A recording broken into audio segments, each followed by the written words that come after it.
Hello, everybody. I hope everyone's doing well. I'm Katrina. This is Sow and Tare, and you are in the right spot. We do this live chat every Monday night at 6 p.m. Pacific time.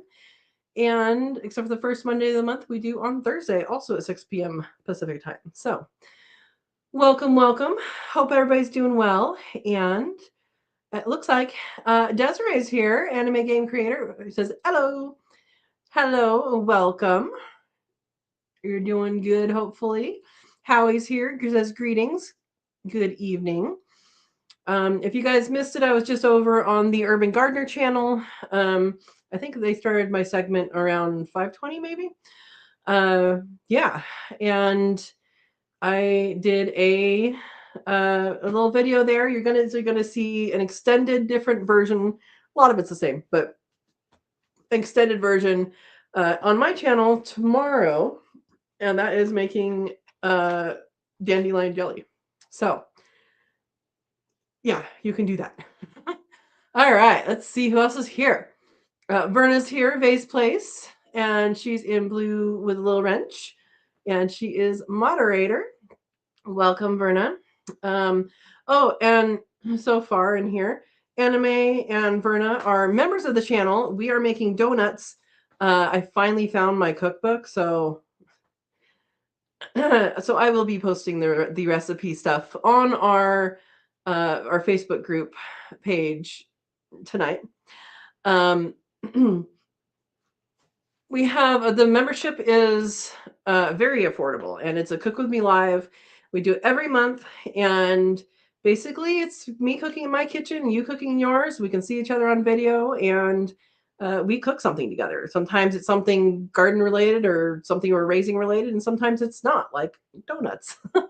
So next Sunday, this coming Sunday, is when we're making donuts at noon 30 Pacific time.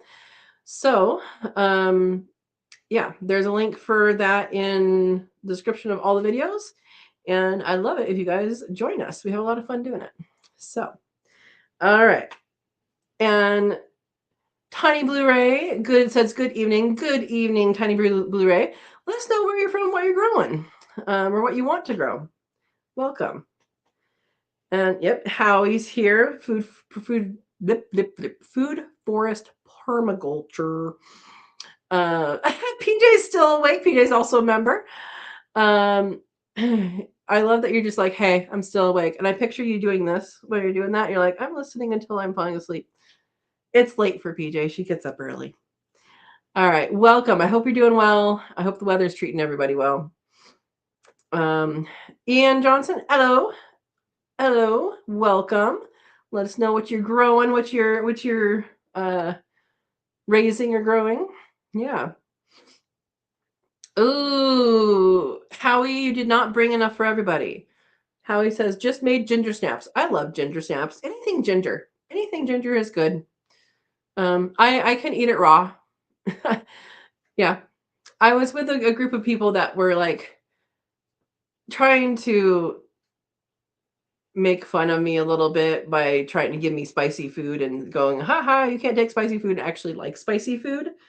And I happened to have like a sandwich wrap that day that had sliced ginger in it. So I just took one out of my sandwich and gave it to the guy. I'm like, try this. He goes, what is it? So try it. And ginger has a different kind of heat.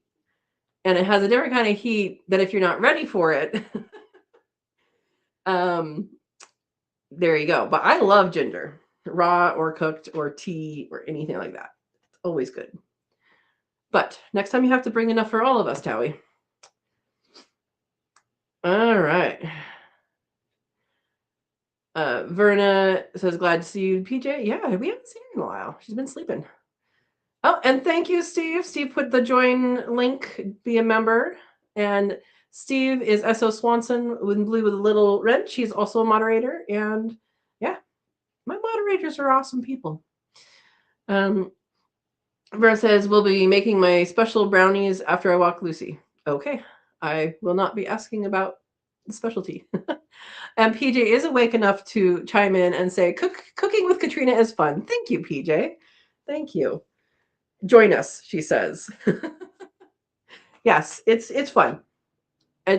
You know, if you're beginning, you're beginner. Sorry, something just went by. If you're a beginning person with cooking and you don't know what you're doing, that is fine. We have people experienced. We substitute things for different things. We can help you, like, oh, well, I didn't actually get that ingredient. We can help you figure out what to do. But how this works is the ingredients are announced, and then we basically cook together. And um, then the recipe is posted in our group. And we do have a Facebook group for members only, and that is Katrina's Kits. That's what the group's called. In parentheses, it says Sow and Tare, and you have to actually be a paying member to get that. It is very inexpensive, very affordable, because you have to buy ingredients, right? Anyway, it's a lot of fun. I encourage you guys to do it. All right. Burns from Ohio, Chioggia beets. That's how I've always said it. And purple sweet potatoes. Awesome. And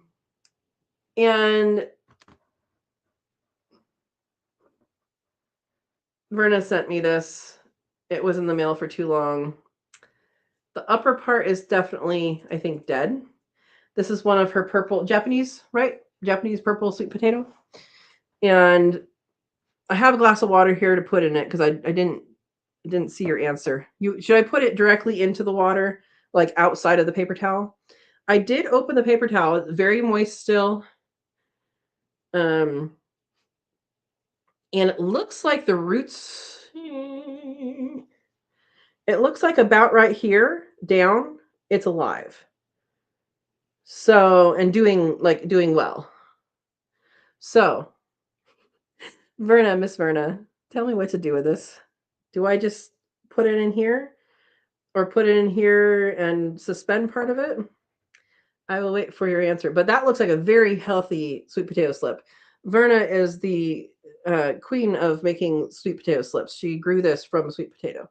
So I will wait for Verna's answer before I do that.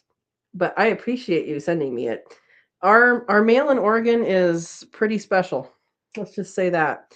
They when they first all the mail goes through Portland now. So literally one city gets all the mail for Oregon, and then it's distributed. Really, really poor idea.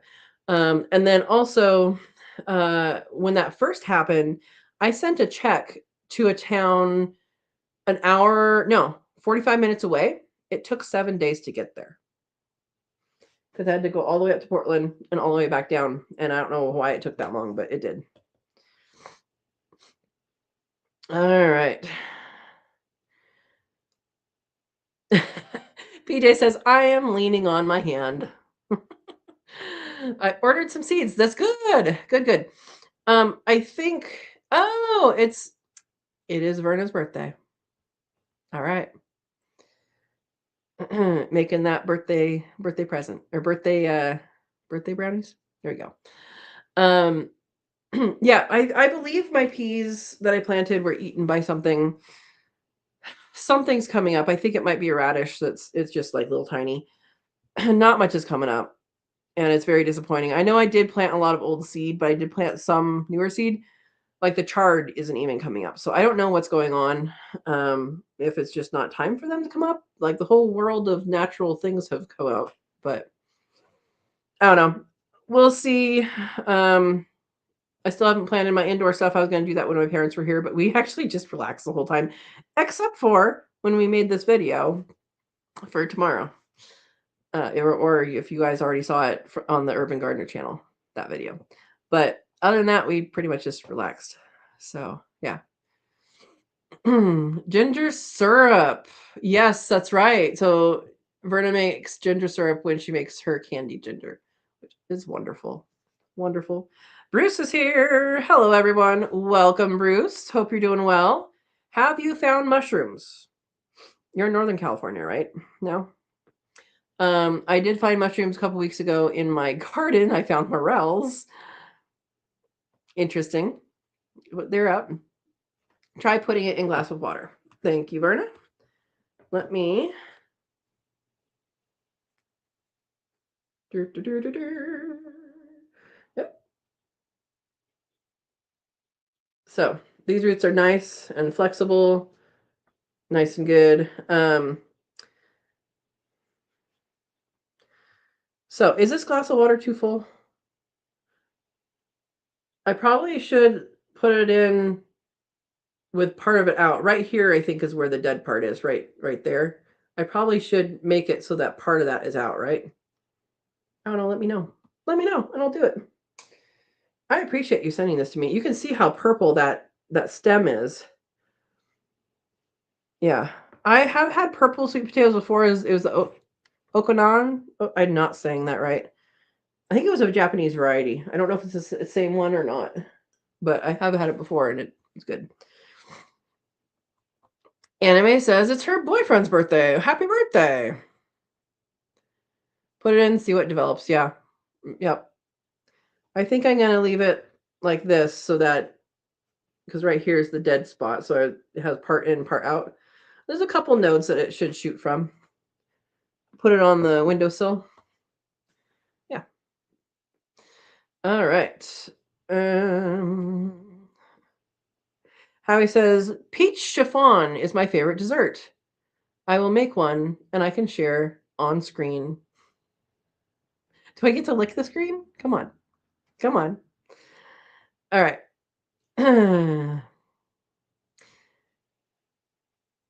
Yeah, okay. So Verna's talking about her. She sent out a lot of sweet potato slips. And these are big sweet potato slips too. They're very, I mean, the roots are very healthy. I'm sure it was very healthy when it was put into the tube. It says one package went from Miamisburg to Miamisburg by way of Cincinnati. Yeah. Yep. They're really good at directions. Yes. So yeah. So Verna's saying today's her brother's birthday. Hers is next month. She's a May birthday, a May baby. So again, the peas, yeah. I think what I need to do is I need to set up. I do have some bird netting. I think it was a fox, honestly. I don't know why I think it was a fox. That's that bamboo stick that I put in, instead of being like this, it was like this. So I don't think it was just a bird. Um, but yeah, I can sew again. But I'm going to go up there and see what actually sprouted and try and figure things out. I don't know. We have one more rain. It's a vulture. We have one more rain thing. It's two vultures. That's interesting. Sorry, I saw something come over the hill and I'm like, is that an airplane? It's two vultures flying like this. Anyway, where was I? We have rain through Thursday. So, and then it's supposed to be warm for the rest of the month. Or not warm, sunny for the rest of the month. So I should plant out that. And I should also plant out, I have some flower seeds to spread on this like denuded hill over there for flowers for the bees. So maybe I'll just kind of broadcast those ones. Yeah. All right. Verna 11 is May. May 11 is Verna's. That's what Steve says. Yep. Okay. Cool. Ooh, PJ says my son is picking strawberries out of my green stalk in South Carolina. It's the best thing for strawberries. Blueberries are coming on too. Oh my goodness. The native strawberries here have flowers, and the native strawberries here don't really taste much like strawberries. They are very like, they're super sweet. Like they're honey sweet. Um and they're really good. And I really want to make sure that I capture the harvest time for those, because I have them at several elevations on my property, and so I want to make sure I catch the lower one, because that's in a part of the pasture. You guys don't see that part of the pasture hardly ever, but the whole hill slope has that. Now it does have a lot of knapweed, so hopefully it's not too shaded out. It might be, but I want to see if I can get a lot off the hill, and then there's a couple other, there's several other places. So last year I only collected some from one of the places because I forgot. But yeah, and they're like this big, but they're super good. All right. Bruce says, I just got back from 10 days in Salem in Portland and you didn't stop by? I'm on your way. I'm literally on your way. You literally drove 8 minutes away from where I live. I'm guessing you took that road. Oh my gosh. Heavens no. Oh, it is Okinawa. I can say it when I see it. Yeah, it's a good one. I mean, I had it at my old place, and awesome, awesome. Howie's laughing at something, but it was so long ago, I don't even know what it was. 4 minutes ago, I guess not that long. Verna was born on Mother's Day. I was born on Good Friday and April Fool's Day. Early. Anime says, I made a cake with what we had. Box cake frosting is not really frosting, but more like a liquid soaked into it. Okay. Milk powder, vanilla, sugar, milk. Hey, if it's edible, right? Yeah, PJ, you're missing out on your strawberries. Yeah. If you guys have the chance to get alpine strawberries too, those are the ones that they're not ones that you're going to save. You can freeze them, but they're not the ones that you're going to make. Like, it melts in your mouth. It's very highly perishable. Same thing as these native ones too. But before I came here, I had alpine strawberries. They're literally like that big as a big one. And they're super sweet and super good, and they dissolve on your tongue. Like, you just squish it on the roof of your mouth, and it's so good. Highly recommended, but they do need sun. Strawberries do need sun. So actually, strawberries are a really good thing to plant. Like, if you're making an orchard and it's a young orchard, plant them at the base of, not at the base, but near the base of your trees, and they will grow in shade, but they will only fruit when there's sun. So the first about 3 years underneath a fruit tree is a fantastic place to put strawberries, and then after that, maybe move them somewhere else. Yeah. Oh. Howie says, company here, so bid farewell for now. Great days to all earthlings. See you again. Well, thank you for stopping by, Howie. Thank you. Oh, you went up the coast. Well, you missed me then.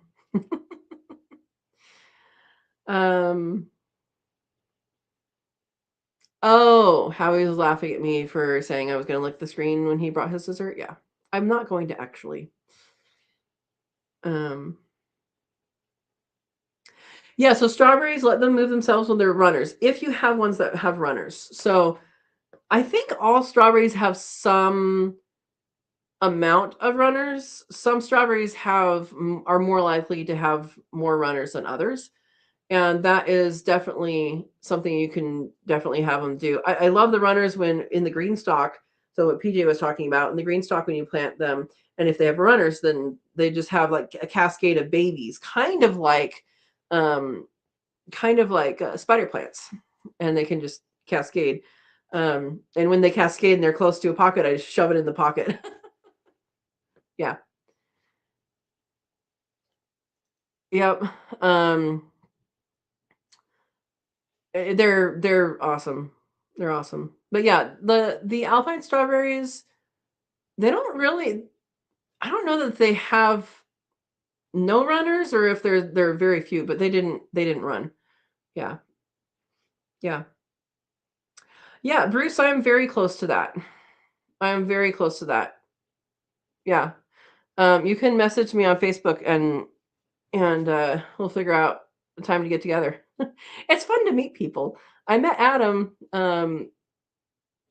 month and a half ago, down south of here, and that's good. And I mean, I know several of you guys in person, so it's always good to see people in person. But yeah, Bruce, I'm very close to that. So for sure. I'll put you to work. No, I'm kidding. Oh my goodness. Yeah, so so yeah, I need to the strawberry stuff is something I don't want to miss because I basically missed it last year. I basically missed foraging. I only foraged for blackberries a couple times. I did not get a whole bunch of I didn't have any in the freezer. I mean, I ate them right away. I didn't have them set aside at all. Um, little teeny tiny cherries are on the cherry tree now. I plan I probably should put up fruit fly traps because that's what destroyed them. My garden does not have very much going on right now. um, but yeah, so the the green stalks are going to go into the fenced area, and I will be planting. I have some strawberries that I got from a couple of different friends, which probably should be in there already, but they're not. And I will have, like I had before, and like PJ has now, I will have at least one green stalk with like the bigger strawberries.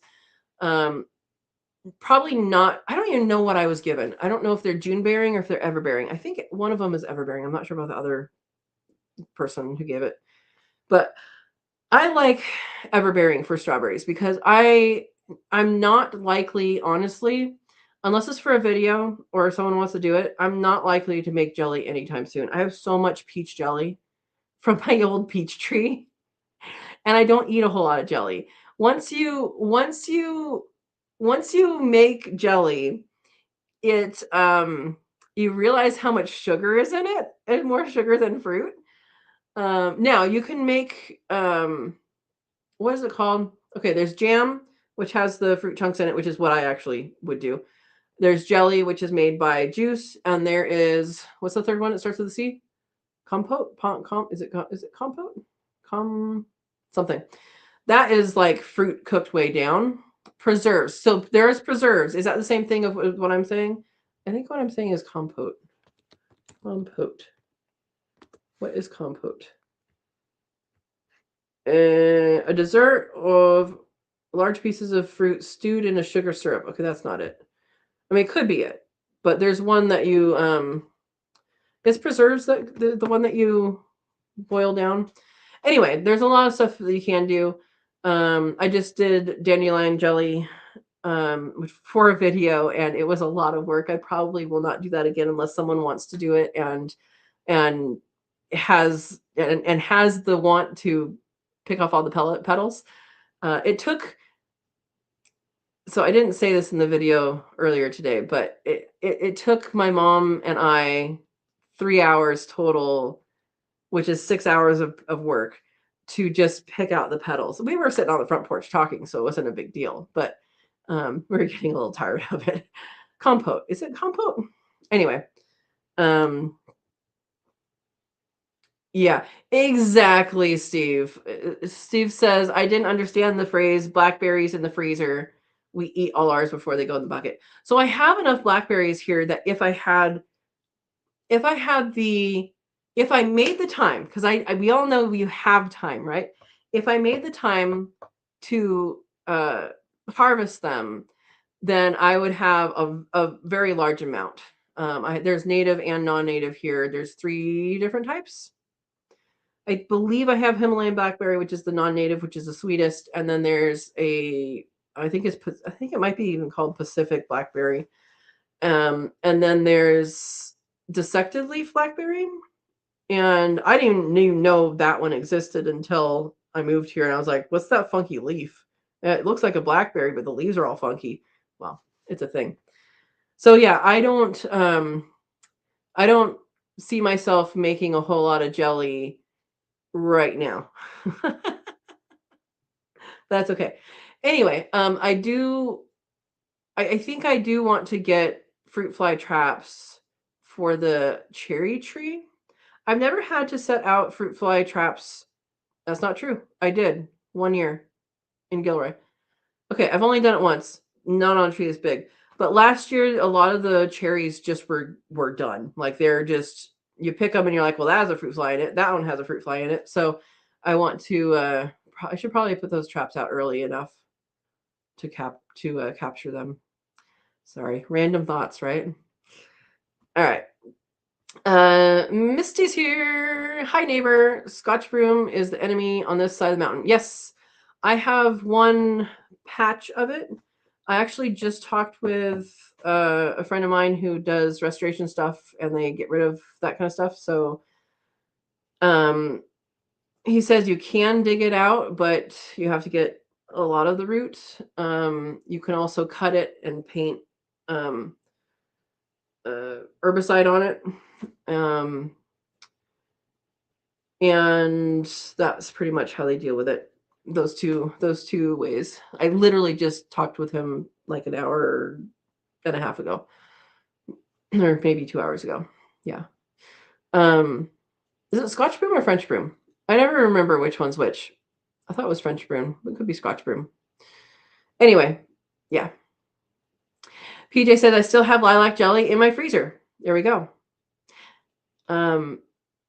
Yeah, I'm like I said, I'm good with jelly. I can make more, but I don't necessarily need it, unless we're doing it like we might do that on a Cook With Me live. We might do that on there just to do some jelly, or I might do it on a video. But I'm not going to be making a lot of it.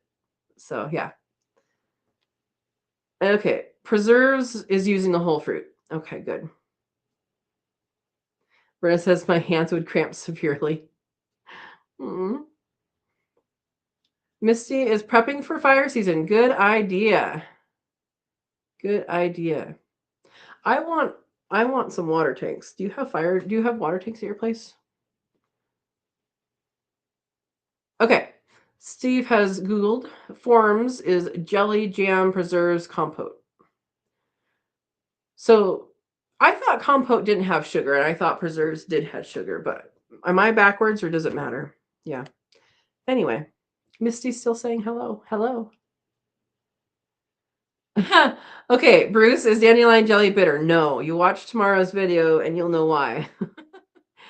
Any jelly. Now, dandelion jelly is not a you'll see it in the video, but it's not a what's it called?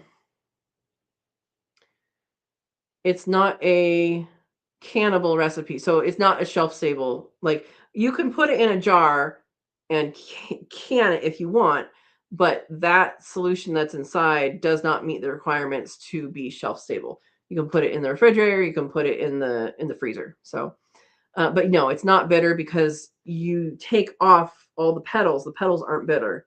The back of it can be bitter, and you're using only the petals. So it's a lot of work.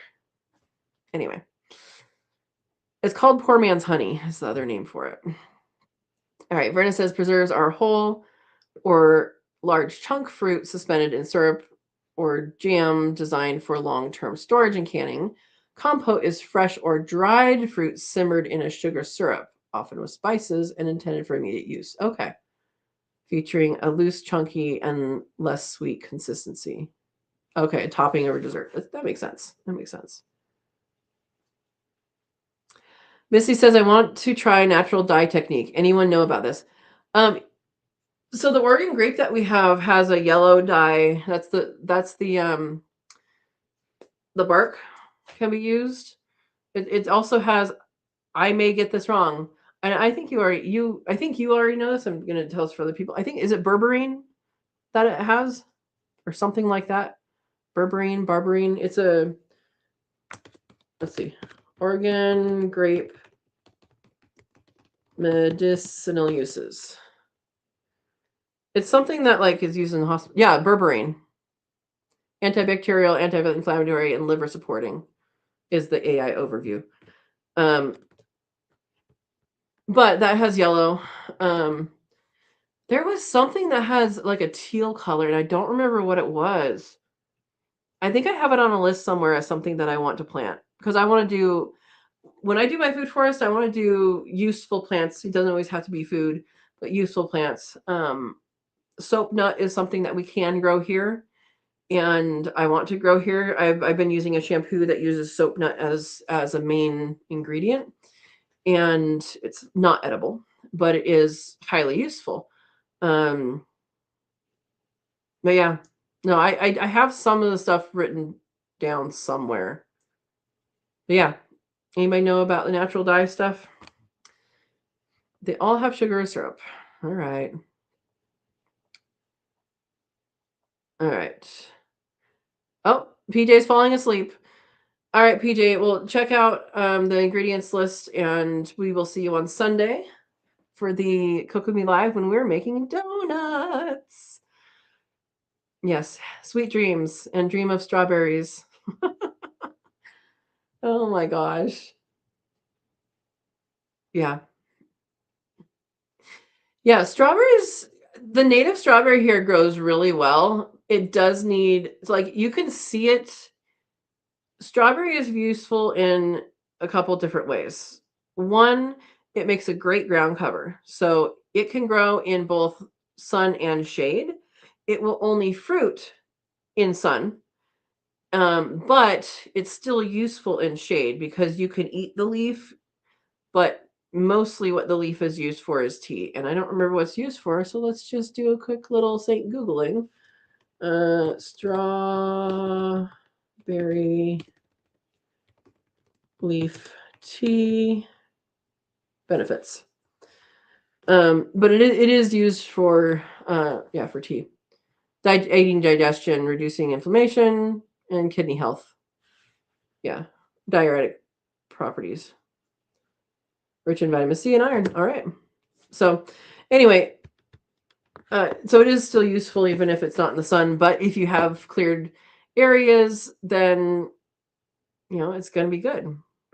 Yeah. Steve says mash blueberries and water strain and cool the liquid to make a natural blue-green. There's a good color. And you can eat the berries after. Oh, Missy says I'm so proud of you for making syrup.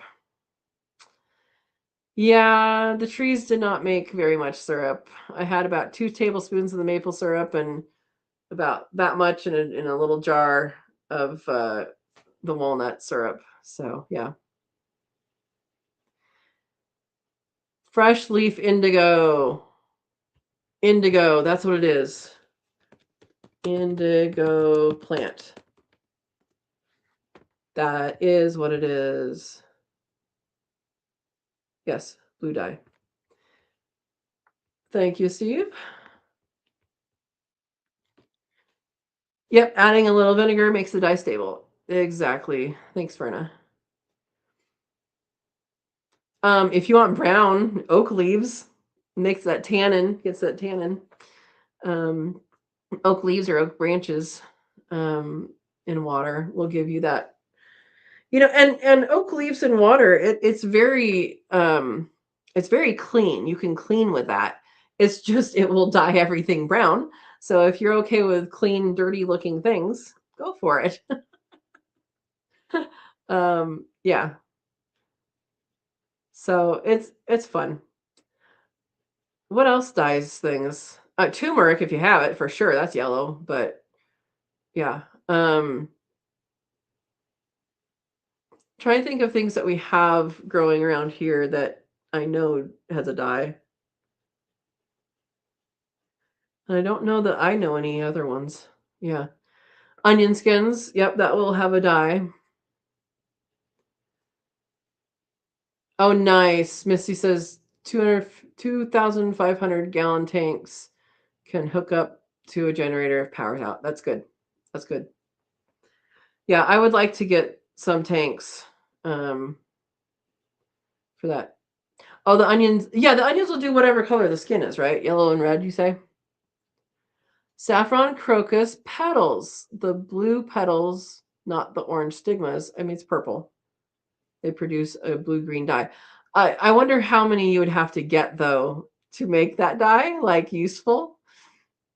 Probably more than I have. And I'm hoping they're still alive. I don't know. They didn't look the greatest last time I saw them. It might be something I have to grow closer to the house, but I'm not sure. Too many. Exactly. Exactly. That was the question there. I'm just trying to think of what dyes my hand. Oh, walnuts. You'll get the kind of blackish, brownish color. like a dark brown. I know I've stained my hands with that, opening the husks. Yeah. Beets.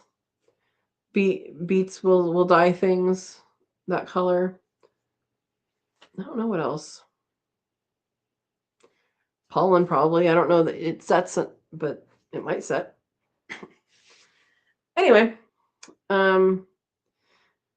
yeah, so what do you guys have growing right now? I have things maybe starting to come up, maybe.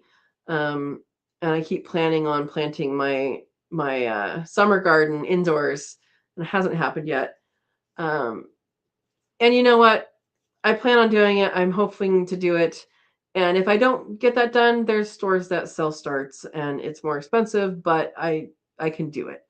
I'm committed to having a garden this year. I went through last year with not having a garden and it was not great. Yeah. Oh, that's true. Those bitter cherries that are hard for humans to eat can dye things too. We do have a cherry here. It's not, I don't know what it's called. If it's called bitter cherry or if it's called something else. I don't know that it's native. I have to look it up again. I did look it up already. I just don't remember.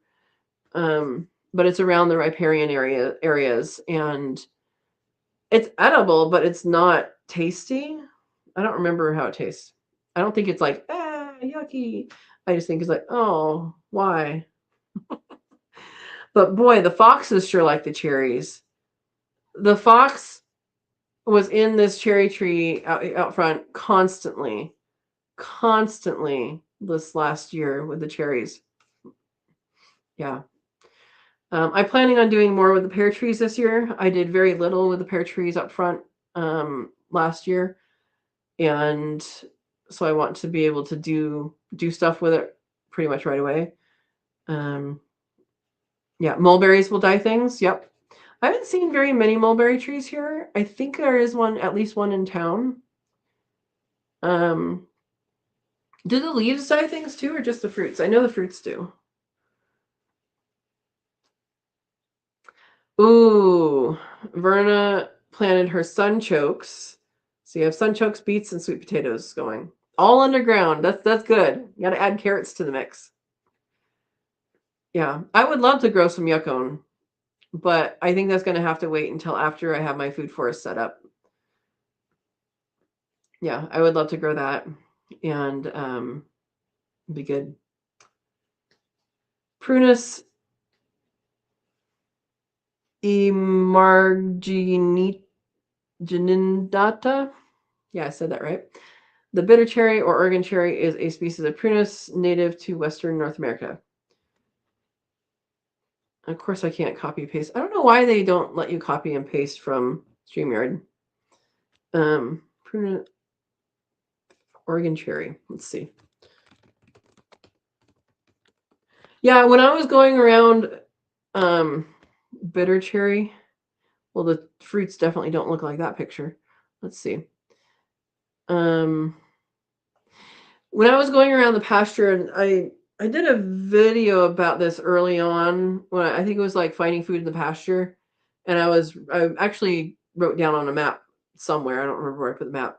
I know where I know where the stuff is now, but when I was doing the maps, I wrote on basically I printed out an aerial of the pasture and I was writing where things were, and I got to this one, and it's the one by like on the creek down there on the corner of the property. And I'm like, that what? Okay, that looks like a cherry tree, but it's really huge, and it doesn't really look like the cherry tree that I've planted, but it looks like. All right, is this a cherry tree? And then it was. So yeah, bitter cherry. The one I ate or wasn't bitter, but it very well could have been this. Um, oh yeah, that's the fruit, I think. Maybe. Anyway, yeah, it's interesting. Thank you for putting the link there, Steve. That was a while ago. That was back when I harvested the, I need to use those rose hips more because I haven't used them up yet. So there's a lot of rose hips in the pasture, not usable right now. They're all, everything that is there now is going to be yuck. But when you start going into the fall, into the winter, it's a good time. If you've had one frosty frost, like a light frost, then that's a good time to pick them because they do sweeten, like a lot of things. And yeah, so that's good. Yeah, there's lots of things out there. And there's things out there to eat here, but my garden right now is not having much in it. I mean, morel mushrooms popped up, so that's something. I should go look for those again. See if I find more in the garden.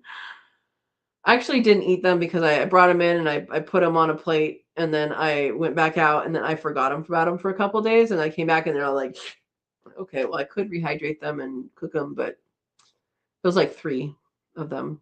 I think I had a picture of that in one of the weekend reviews, but that's okay.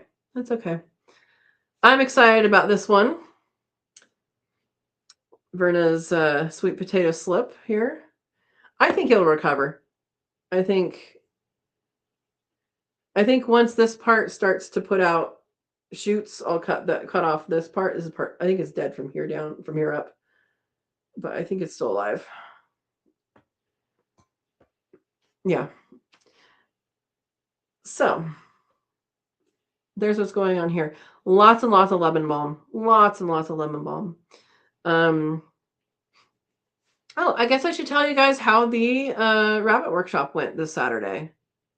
I wasted a morel. That's a deadly sin. Okay, Steve, calm down. I was weeding. I went like this, and I ripped it up, and there were 3 mushrooms in my hand with the weeds in the garden.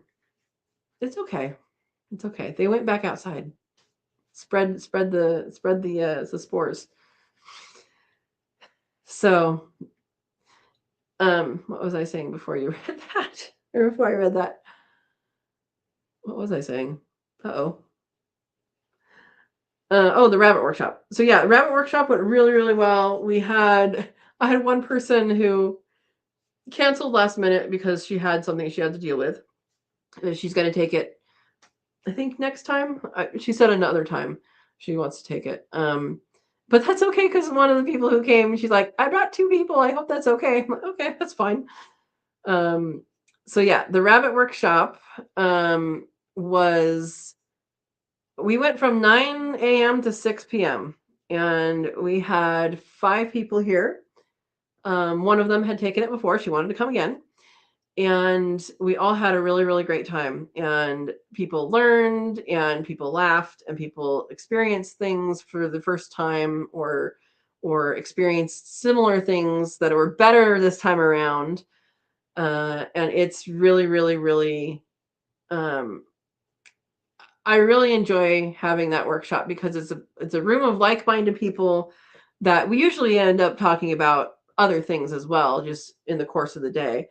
The way I do the workshops is I know what things I want to cover. I start the workshop with, why are you here? Why do you want to grow rabbits? Speaking of rabbits, Andy, were you listening this whole time or did you just pop on? Hello, Miss Andy Rabbit. And so at the beginning, I just say, basically you do introductions and then like, why do you want to grow rabbits or why do you want to learn about them? Because I want to make sure that people get the answers to their questions when you just popped in, you heard it coming, huh?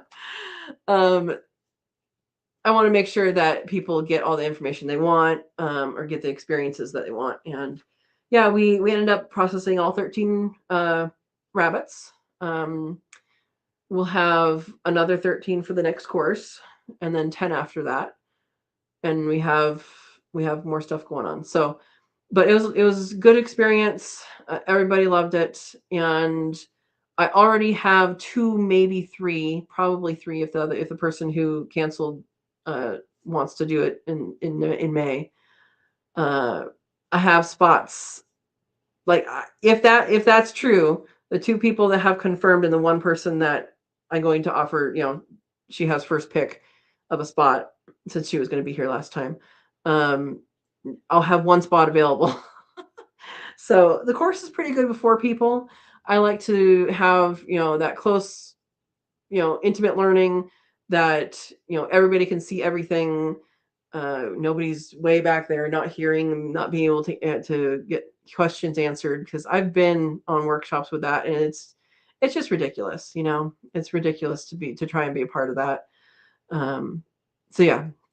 Anyway, went really well, and I may even have the next workshop already closed up. So if you guys are local to me, or wanting to come this local, um, it's closing up fast, and we will have more workshops as time goes by. But I'm basically planning on doing a workshop every time I process, and that is a really, really good, I think, way to do that, because a lot of people can learn, and some people can learn just to learn what it's like, to learn where meat comes from. And some people are learning because they want to start raising rabbits, or because, they had rabbits when they grew up, but the processing was so terrible that they didn't feel like it. And they see, okay, well, the way I do it is very low stress on both parties.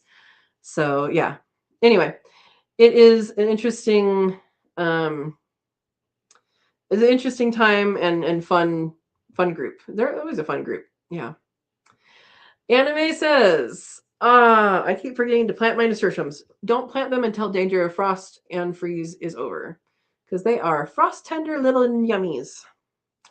Yeah, nasturtiums are awesome. I want to naturalize them in my food forest. I want to naturalize them because I love nasturtium. I think they're so tasty. Yeah. Um. All right. Oh, Verna nudged her. You don't need a nudge. Oh, it told you to hurry up.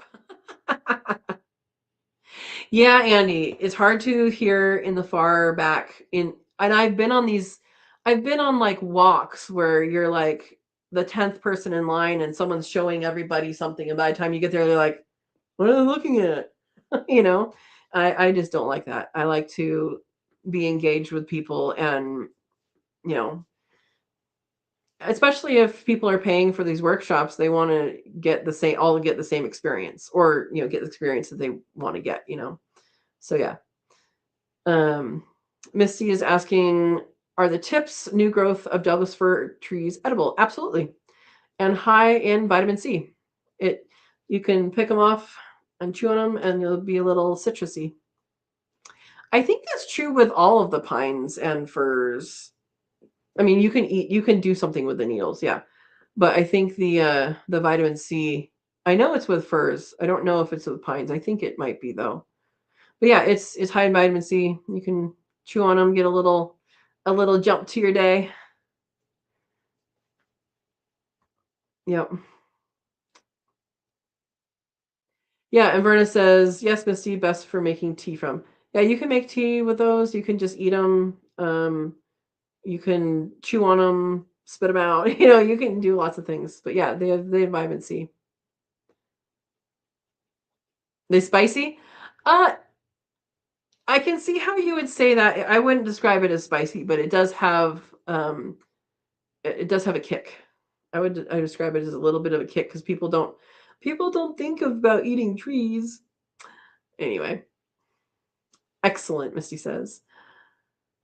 Um, Desiree says, I like how pretty they are and shade they bring. Yep. Yep. They do, Steve. They have a distinct citrusy, tangy flavor. High in vitamin C, are used in teas, syrups, salads, and desserts. Yep. Yeah, some people make a fir tip uh, syrup. Like, they add sugar to it and make it into a syrup. I don't know what value that has, other than having it be sweet. If it makes it more storable or something, maybe. Yeah. Your Christmas tree farm has a literal bazillion, huh? What kind of trees do you use for Christmas trees? Is it Douglas fir? I know she has some Christmas trees up there. There's all sorts of different kinds of trees you can use. I offered up last year. There's some Douglas fir that basically would make great Christmas trees right by the house, and they're going to be taken out. And I put it for free on the local Facebook group and said, okay, if anybody doesn't have a tree yet, come and get it, and let me know, and we'll cut it down. And I only had one person show up and do that. I was like, you can take two. She goes, no, that's fine. But yeah, there's a lot of good loved ones way up on the hill that would be really good ones. I mean, they need to be trimmed out of the road if we're going to go up on the road very much. But yeah, yep, yeah. Vitamin C. I did a video on vitamin C. Was that last year? Vitamin C and fats in the world. Rose hips are high in vitamin C. Miner's lettuce is high in vitamin C. Miner's lettuce is out in the world right now. And then the fir tips, that's high in vitamin C as well. So what else is high in vitamin C? That would be found naturally. I'm sure there's other things that are high in vitamin C that I don't know about. But dandelion has iron. Is it vitamin C as well? I don't remember. Anyway, yeah, you can find good nutrients if you know where to look. Growing vitamin C. Is that my video? Thank you for the links, Steve. Yeah. Yeah, I think I talked about fats in there too. And we have, for fats, we have animals, but we also have nuts, and what else was there? I think it was just animals. I mean, you can grow oils like olive oil and avocado, but olives and avocados are fruit oils, so you can get that from the fruits. You can grow seeds. A lot of seeds are high in fat, so sunflower oil, all sorts of stuff. Yeah. Verna says exceptional foods. Foods exceptionally high in vitamin C includes dog rose hips, balsam fir needles, and pine needles and bark. Oh, the bark too. Other excellent wild sources include garlic mustard, red spruce needles, and wild garlic. So we do have elephant garlic here. I have some, and I've seen other garlic around. In the 70s, I want to say this half of the pasture was garlic, and the other half was onion. I think that's the history I got in the 70s.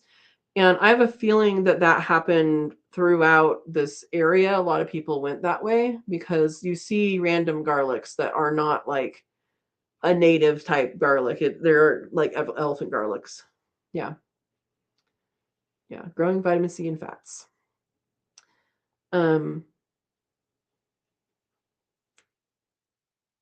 Yeah, garlic does have vitamin C. Or garlic mustard. I don't know what garlic mustard is. But yeah. I mean, mustards are good for eating as well. I mean, there's a lot of different mustards. There's a little mustard in the pasture that's like this tall, and the flower, like one little flower thing on top, like that big. And it just started flowering like maybe a month and a half, 2 months ago. But it's very small. And yeah, I mean, I used to put mustard on everything, like yellow mustard. I used to put it on everything. And where I grew up, I had a kitchen. I had all these big boulders that I had rolled into a circle. And there was one place that had like a hollowed out spot. I don't know if it was like a real grinding thing or if it was just something that I then used. But I made mustard when I was little. And all I did is I took the flowers of the mustard because I didn't realize it was a seed, right? Yellow mustard is made with the seed. But I took the flowers off a bunch of mustards and put them in there, put some water, and then ground it up. And it actually tasted like watery mustard. So, there you go.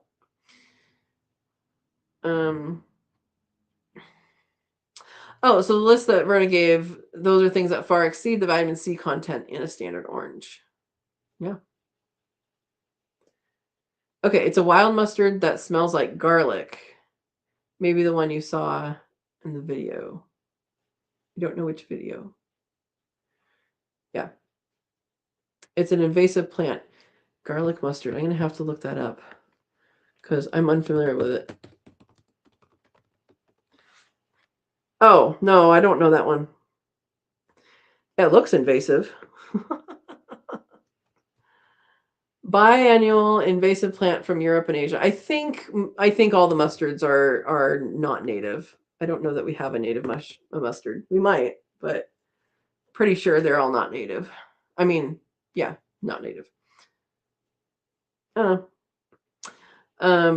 I mean, there's a whole bunch of things that people plant all the time. I mean, just like Desiree was talking about planting nasturtiums, they can get pretty dang invasive in places. I know on the Central Coast, in California, there are places that just the whole understory is nasturtium. And I'm like, ooh, how wonderful. That looks tasty.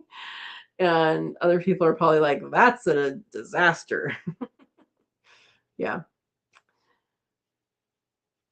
Yeah, the seeds can last in the ground. Exactly. So that's another thing to think about is this it's called a seed bank. So bank like a you deposit money in. A seed bank. Hi, Abella. Um, a seed bank is the seeds that are currently in the soil. So there are some seeds that can stay in the soil for years and years and years and years and years until it either feels like sprouting. Who knows what the variables are, right? Or until the variables that are necessary to sprout are enough to sprout. So one example I have is lupin. Is a plant that it's not edible, but it does smell wonderful, and it is something that the roots of it fight the roots of um, knapweed. So people like it'll stop it from progressing on. And but anyway, so lupin has seeds that have to be scarified before they um, before they can germinate. And the way that they need to be scarified is by heat.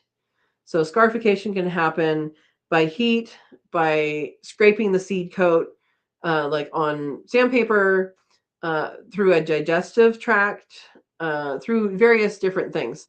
Some of it has to rot. Anyway, it's a way that it basically means the seed coat has to be broken in some way before the seed can germinate.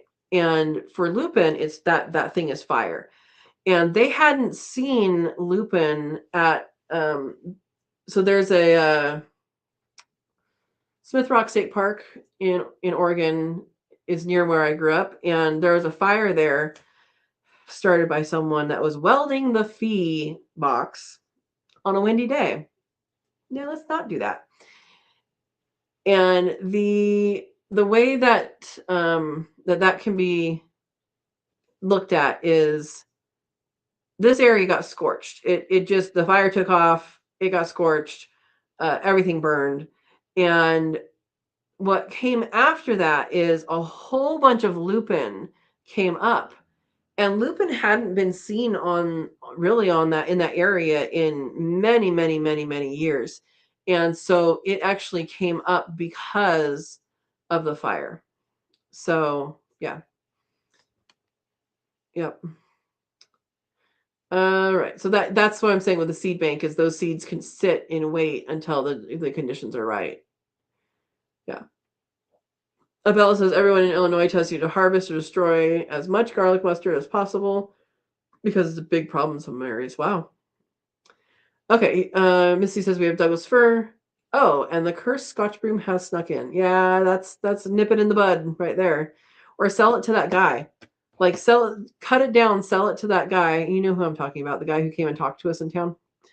And then kill the rest of the plant. Make some money off of it, you know. Steve says Scotch broom is used for heart problems, including fluid retention, edema, poor circulation, low blood pressure, fast heartbeat, irregular heartbeat. I'm not a doctor. Yep, I copy that. I'm not a doctor. And Scotch broom and French broom are very close together. So if you are going to be a Google doctor, make sure you know what plant you're looking at, and do not trust apps because the apps will be wrong. Yeah. Robin Gardens is here. Hello, friends. She says, hello, Robin. And Dusty's here. Howdy again. Howdy, Dusty. You don't need Scotch broom. They still sell it in the places that is considered a noxious weed. That's what's annoying to me. French broom and Scotch broom, they still sell it in nurseries where it's not allowed to be planted. It's like, what? Yeah. We don't need this invasive plant. Yeah. Welcome, Shawnee. Welcome, welcome. Says she's listening in. Yeah. Oh, and Homestead Aquarius is here. You know what? Urban Gardener must be over. Everybody's popping over. Welcome, guys. Welcome, welcome. Yeah.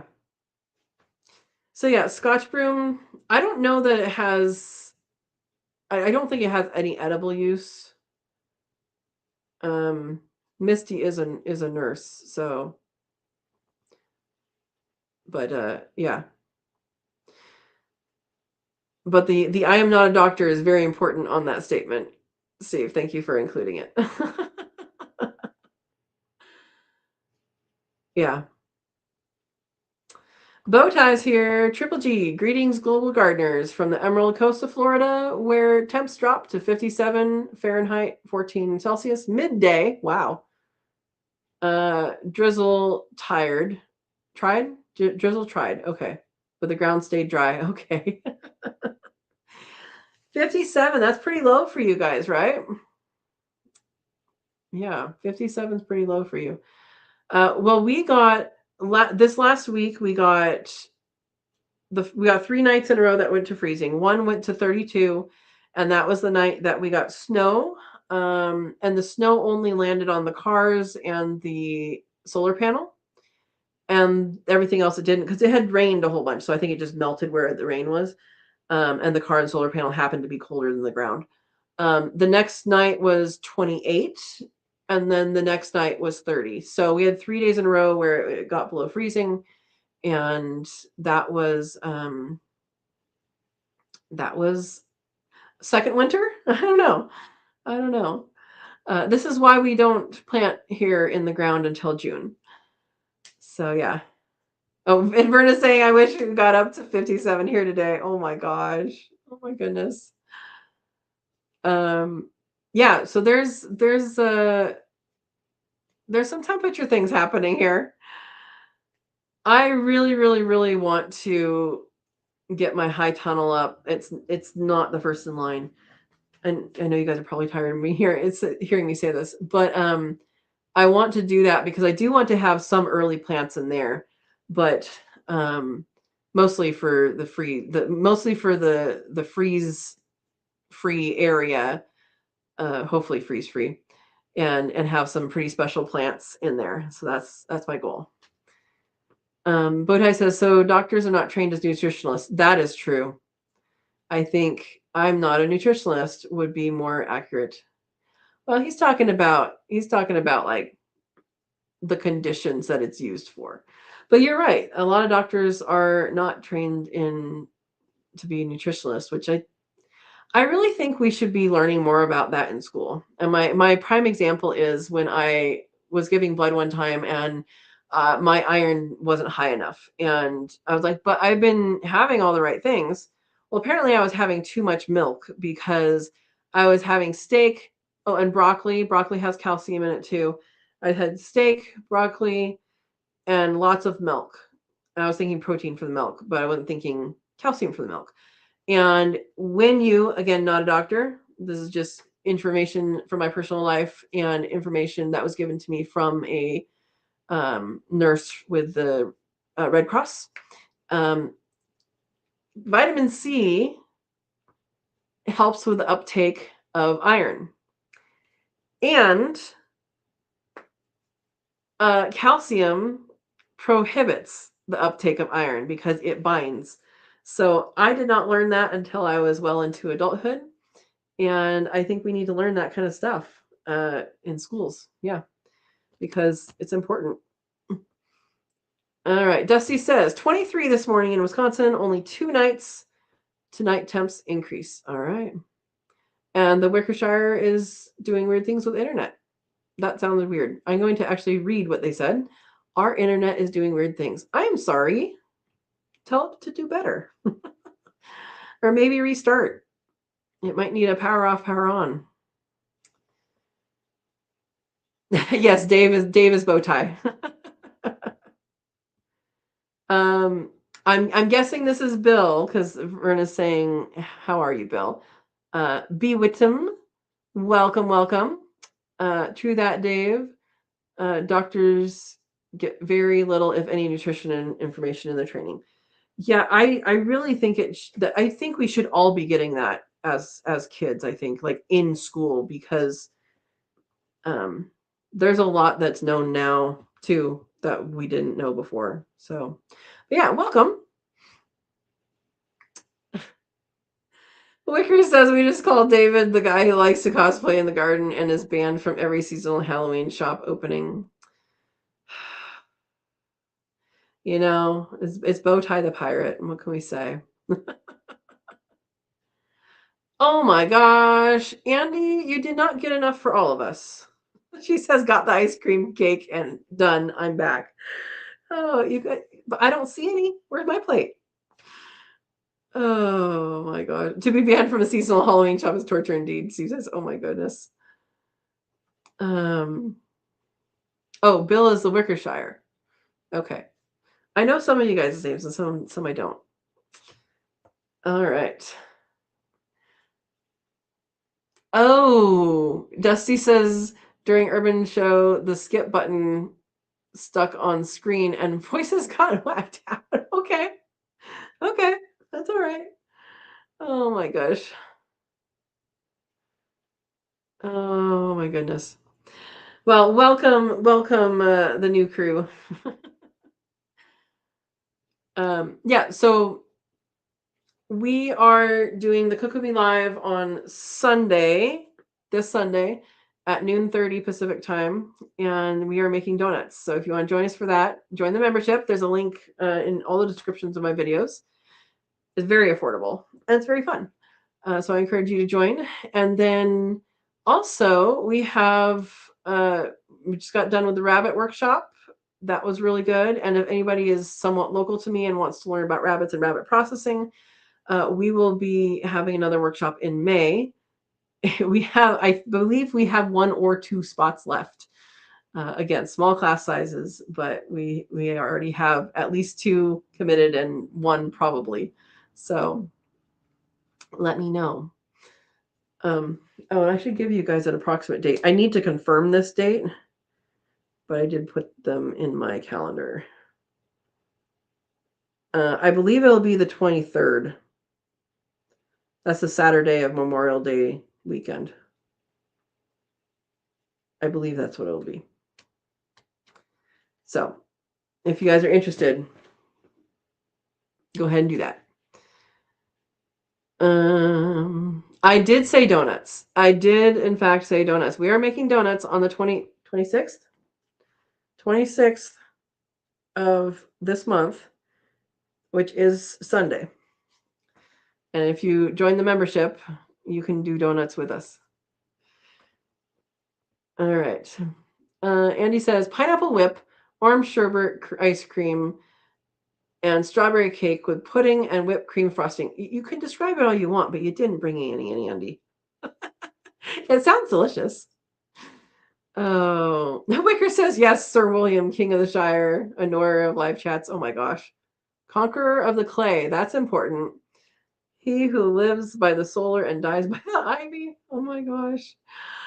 Yeah, clay is important in the garden. It's actually a really good thing, and it's also a bad thing depending on what you do with it. So, yeah, learning your soil is very important. Very important. Clay holds on to nutrients and it also holds on to water, so you have to mitigate between the two. Yeah. Oh my gosh. Steve just called all you guys out who are lazy. He says, and if you're too lazy to look for a link, just click here. Thank you, Steve. Bowtie says, I'm good friends with 2 retired doctors. Both say readily they only got 2 weeks of training in all their years of training. They encourage people to take responsibility for their own nutrition in retirement. Both teach nutrition. There you go. There you go. Verna says, I have cherry cordial ice cream. I don't know what cordial is. Cordial alcohol? Why is it? How is being cordial? If you're being cordial, are you being an alcoholic? I'm sorry, that's a bad question. Isn't cordial kind of alcohol? I'm not a drinker, so I actually don't know these things. That just came to my mind. All right. Abella says, my rabbit doe kindled Saturday. And let's play the game. Guess how many kits? How many did she have last time? I don't remember. Did she? No, she had 4 the first time, right? And I don't remember what she had the next time. Let's say 8. Let's say 8. Both penne and risotto had 9 babies. So for those of you guys that guessed with penne, I said 8 or 9, and she had 9. She had a big belly. Penne always has a big belly when she has lots of babies. Risotto, she just carries them different, and she's always she never has a big belly. Even when she had 10 babies, she didn't have a really huge belly. And her babies are of good size. And she also had 9 babies. So that is pretty dang cool. It does mean that I do need to actually get off my butt and make another rabbit tractor. Because when they go in, I'm going to need one more rabbit tractor. So yeah. So yeah, what did I say my guess was? 8. Cream cheese filled donuts. You can put whatever you want into that. I'm not going to do filled, I don't think. But we can make all sorts of stuff. So it's okay. Verna is going high with 11 kits, is her guess, Abella. J-Bot in the house. Hello, Miss J-Bot. How are you doing? Hopefully you're doing well. Good. And yeah, two sources of heat. Very important, especially where you are. She's in Canada. Oh my gosh. B. Witten says, at least better late than never. Good for them to up their game in retirement. That's very true. That's very true. Awesome. Cream cheese filled donuts wrapped in thick cut bacon. You are going off the charts, Wicker. It's not her first kindling. No. Oh, it is her second time. That's why I couldn't remember this. That's why I couldn't remember how many hits there were the second time, because it didn't happen yet. We got a whoop whoop from J-Bot. Second time kindling. I said 8. We'll see what other people say. Enoch's here. Hello, Katrina. Thanks for the great segment tonight. You're welcome. And Enoch, if you want to drive an hour north, you can taste some of that the dandelion jelly if you'd like. That's what I made for the segment, the Eat What You Grow segment on the Urban Gardeners channel. And I'm going to have an extended version with how to make the biscuits, which I haven't done yet. Doing that tonight to spread it on, because it'll be better on biscuits. I spread it on whatever I had when I did the segment. Yeah. Okay. Steve's guess is 9. Abella says not 11. I love how you have singled out Verna as being wrong. Not 11. So was it 9 or 8 or smaller? Yes, and getting to meet my mom. It's funny because I was like, oh great, was this my week? Because I've had so many things going on, and I was prepping for so many different things. My parents were coming, and like I was cleaning things up. I was like, oh great. And then it dawned on me on like Thursday. I'm like, oh, is this my week? I haven't done anything yet. And then I was like, okay.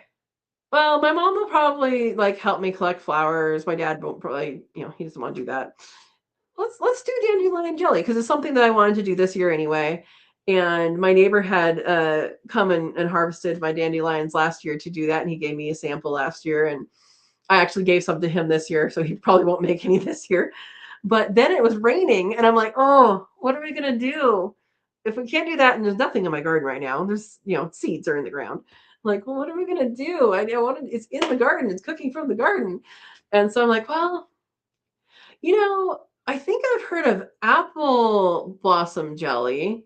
So I looked that up. I'm like, oh yeah, that is a thing. Okay, well that's our secondary thing. So if the sun doesn't come out and it doesn't stop raining, we're gonna go get some apple blossoms and make apple blossom jelly. We were able to collect it. So yeah, thank you to my mom and my dad for standing by. But we were out there talking while we are doing that. But yeah, my mom she was fine with it, but we were done with it by the time we were done. Anyway, I'm glad you enjoyed it. Oh, it's like chocolate covered cherries. Are you sure? Okay. JBot's guess is 5 kits banned from drinking. What? I don't drink.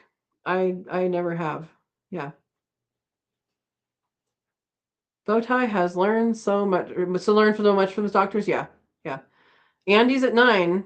Okay, she did have 4 for the first time. I don't know why I remember it, but I did remember that she had 4. Yep, always keep learning. Can never know it all or enough. Exactly.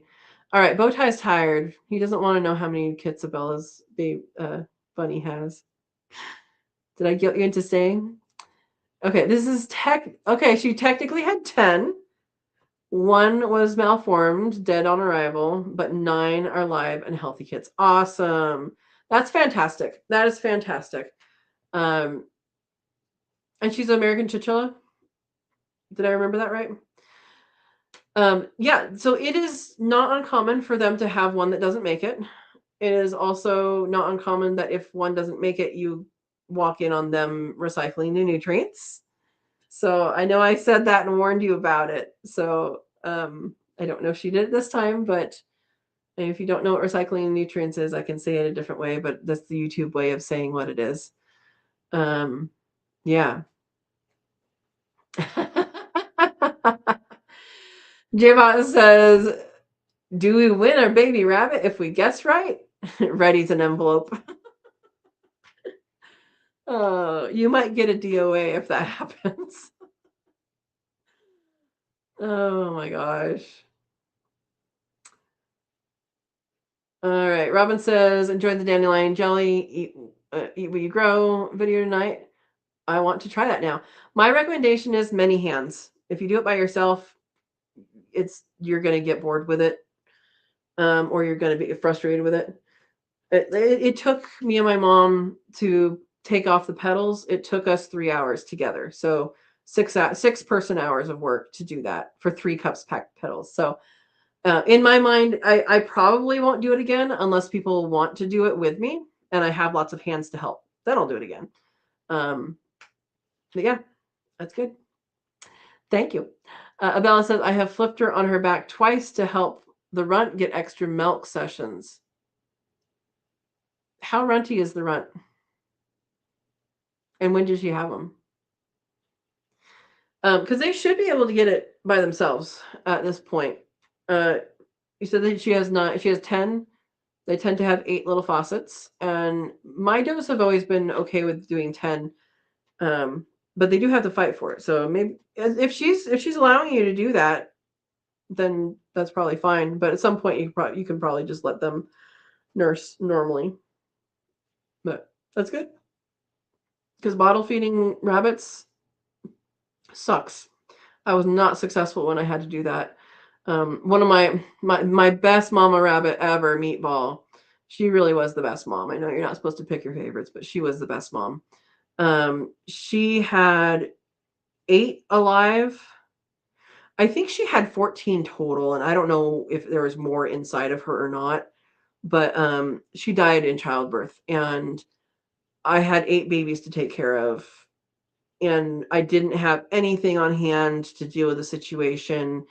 I called one of my friends for help with that because I know she used to have rabbits, and uh, she told me kitten replacement milk or goat's milk. I was like, well, I have no idea where to get, fresh goat's milk. And so kitten replacement milk was it. And you can get kitten replacement milk at just at any pet store, really. But what I found out later is that it by itself does not have enough fat for rabbits. And so that is, they didn't make it. One of them, they kept on dropping, and I got them through. I got some of them through almost, I think, a week. I have a video about that. Meatball's last letter, I think, is what it's called, or something like that. And the thing about the baby rabbits is that the little bottles you have for kittens are too big. And what I've heard, and if someone has used it and successfully, please correct me. But what I have heard is that if you use that, they can asphyxiate because too much milk can come in at once. And so I was advised to use makeup sponges. Yes, makeup sponges, which I did not have and had to go to the store and get. And to dip that into the warmed replacement milk, and then give them that to suckle, and that worked pretty well. But it just wasn't thick enough. So a lot of people that don't have access to goat's milk add a bit of whipping cream to that to bump up the fat. I now have, and the store in this little tiny 800 plus people town had goat milk, powdered goat milk, on the shelf. So I actually got that the first time I went in there. I went up and down every aisle just to see what they had. And I actually got that because I'm like, I've gone through this before. I want the right stuff now, and I want to be prepared at any time. So I do have a can of that in the pantry now, and I know where I can get more. So yeah, just a suggestion to keep on hand for any rabbit raisers, and maybe Andy Rabbit might have some advice for us because she's raised rabbits for a lot longer than I have. Right. Everybody saying goodnight to Bowtie. Jbot says, yes, we will be rewatching your dandelion jelly segment with notes. That is good. Tomorrow's video is going to be a standalone, and I'm also going to be making biscuits with it. So I am reusing that video from my channel every once in a while, Not going to make it again and for another video. All right. Wicker says, love everyone, trust nobody, and always borrow $5 from anyone that calls you a friend. Okay. You need to see the dandelion jelly segment. Awesome. It's on the Urban Gardener channel. I think it starts around 20 minutes in or something like that. Or tomorrow's video on my channel will have the same happenings. Yeah. Would collecting apple blossoms diminish the number of apples? Steve asks. Depends how you do it. So if you collect only the petals, because that's the only part that you use is the petals, the answer is no. The way most people would collect it is by pulling off the whole flower and then pulling off the petal later in front of a movie or something like that. So a flower doesn't need petals to produce a fruit. A flower needs petals to attract a pollinator. But if a pollinator is already being attracted to the apple tree, it's likely going to just hit all of them anyway, because at that distance, it sees, oh, there's the pollen right there. Because you're leaving the pollen where it is. You're leaving the ovaries where they are, and you're leaving, that's the male and female of a flower. So yes and no, depending on how you do it. Good question.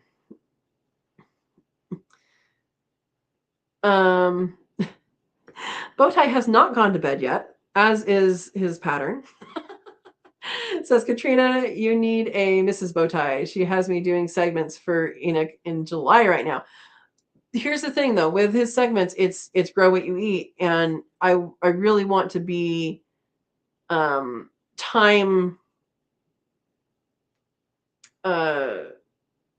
if something's actually in the garden, I want you to know how to use what's in your garden right now. And yeah, and I was hoping that I would have some stuff up by then, and it didn't happen. All right. Bella says, I made dandelion honey or floral syrup this weekend. Awesome. Good, good. Berna says, that is what it is, Katrina. Commercial ice cream. Right, but wait, are you still on the cherry thing? Cordial is a non-alcoholic fruit concentrate. Okay. Why did I think it wasn't? As well as a personality. Yeah, okay. So a non-alcoholic fruit concentrate. Interesting. I don't know why I thought it was an alcohol. I don't know. Moving on. Oh, although it can be a liquor. So maybe that's why. All right. J-Bot says reminder that Muddy Puddles is having a live stream celebration on Wednesday, and costumes are an option. They're not an option for you, J-Bot. They're a requirement. I'm just gonna put that out there because I know that you're into that, which is good. Okay. Abella says I didn't see any goo or gore this kindling whatsoever, and it all happened in less than an hour. So my doe seems like an awesome mom. American chinchillas are known as good mothers. That's good. Um, yeah, once it gets going, they come out pretty quickly. I did actually catch rigatoni giving birth. I missed the first one, and it was on the wire, and I tried to keep it warm, and it passed. But the other, and it was a long time between that one and the rest. So I think it was always meant to be something that passed. But she had the other ones, once she had them, they came out pretty quick. I did that on a live. Anybody remember when I did that? It was on my phone because I was out there unexpectedly. But yeah, there's a long build up. They're in labor for a little bit of time. Their hormones start loosening the fur within 24 hours of kindling, and you can tell that when if you regularly pet your rabbits, you can tell if they're going to have them, within 24 hours basically, because you'll pet them as long as it's not shedding time. You'll pet them and the hair will come off on your hands when they didn't the day before. So yeah, so that process starts pretty early. Wickershire says our first ever off-grid birthing of piglets, potbelly. She was a first-time mom, had 5 and 3 live were born. We cried, buried them, and had 3 wonderful potbelly piglets up on the 30-acre co-op 7 years ago. That sounds good. Yeah, it's part of life, right? Part of life. Okay, Dusty says I think making cordial is big in the UK, and I've seen many bottle up. Yeah, I that's what I think of. But again, I'm not in that world, which is fine. Andy says I had a rabbit have 13 babies, never even seen her lift. Mama died at 3 weeks, and 8 babies made it. Oh, wow. Was there more inside of her? Do you think? Do you think it was like something happened internally? Yeah, when Meatball died, I counted there were 14 total, but only 8 were alive, and I don't know if there was more in her or not, but it was very sad. It was very sad because she was literally the best mama ever. She's the only mama I've ever had like whimper when her babies were weaned. All the other moms are like, oh, you're taking my babies? Okay, bye kids. and she was the one that's like, wait, but where are you taking them? And so I would always spend extra time with her, petting her and comforting her after the babies were gone. So yeah, it was very sad. I think the most alive, the most babies without killing the mom was 12, and that was Penne. And 11 made it. So, yeah. Wickershire says our boar was 95 pounds and could shove this 265-pound city dweller 4 feet back. Lessons well learned. Humans are very soft. Yes, we are. Yes, we are. Oh, you found the link. Thank you, Steve. Meatwell's last letter. That's when I learned a lot about how the babies actually thermoregulate in the nest box. That mom doesn't actually. I mean, my mom's kind of covered them up after I messed with them, but they don't like uncover them and recover them and uncover them, recover them. The babies do that all by themselves. The kits do that. That's what I found out about that. And then like they stirred in the mama's hair, and of course mama's not going to have any more. They were inside the house too, so they didn't really need that much, cold protection. But their daddy Parmesan was shedding at the time, so I took a brush to him and I got his fur in there for them. So yeah, very sad. Okay. Andy says there is a nipple called the Wonder Nipple and it's supposed to work well. Is it just for rabbits, or does it like adjust for different species? That's nice. Verna says, when a cat had a litter in my car and abandoned them, I only had powdered eggnog on hand, and that was what I raised them on. They did great. Interesting, because that will have extra protein and extra fat. Interesting. Okay. J-Bot says cordial is a sweet concentrated syrup used to make refreshing beverages, traditionally created from fruit juice, sugar, and water. All right. Okay, Andy says, I will not try to feed babies. Most I do is switch to a different mama until they are strong enough to make it, or mama or foster to a different doe. I believe not to breed, only one doe at a time. Exactly. So that's something I teach in the rabbit workshop is one is none and two is one. Breed two at the same time, like, within a day, and you'll have a spare mama. Now, if they both have 9 babies like Penne and Risotto just did, I don't know about that. But yeah. Andy's asking Bowtie, you said you're going to Baker Creek Festival in May. I did see that. Have fun. Say hi to them for me. Actually say hi to them from me. I haven't seen anybody from there since the Heirloom Expo a couple years back. Yeah. Okay. And Verna's saying now is the time to gather your violets for cough syrup and such. We have Pacific Bleeding Heart, and I saw that it was flowering. I saw that a couple days ago that it was flowering. I know it's medicinal. I'm guessing it's for heart, but I actually haven't looked at. I have looked it up previously. I haven't looked it up recently. But that is something that's flowering right now, and so if there's any herbalists out in the world that are in the area, that's happening right now.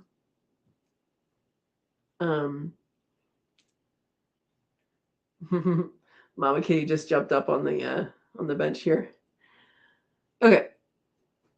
Oh, Andy has a good question. Verna, that's cool, but powdered eggnog? What's that? Where does it come from? Good question. I've never heard of that either. Oh, over 35 years ago. So things were different then. And Steve says, today powdered eggnog comes from a freeze dryer. Exactly. Just waiting for that answer. You can get it at walmart.com or Amazon. Just search for powdered eggnog. Interesting. We made eggnog on a Cook With Me Live. Was that December that we did that? And it was delicious. It was so delicious. I know Adam, if he's still on here, he was like, no, Adam? No. Who was it? No, it was it Jacob? think it was Jacob that was like, oh my gosh, this is going to be gone in like now. Yeah, it's really, really good. Robin Gardens says Ribena blackcurrant cordial is from UK, often available in the international section of grocery stores. That is tasty and lots of drinks. Oh, it's something you add to drinks. Okay. Maybe that's where I got it from. Andy says I did some milk in my freeze dryer. It puffy today. Did you freeze it first or did you just put it into the freeze dryer? I have not done milk yet and I want to, and I keep on not remembering that that's something I want to do. I know you're not supposed to fill up the tray all the way with milk, but pre-freezing it is a great idea. Pre-freezing really anything is a great idea. Herbs you can just put in because it doesn't take that long to freeze, but pre-freezing is good. Freeze dryer would make the best. Awesome. You have some eggnog in your fridge waiting to get powdered. There you go. There you go. It should be, well, if you don't open things last longer. Okay, you freeze it at first, but notice one tray was sitting a little sideways, so I filled up a little. Yeah, so if you're doing your freeze drying, it has to either be all frozen, all the way frozen, or not frozen, and not half and half. Like it's not something that does half and half. You need to either do one or the other. And yeah, lesson learned.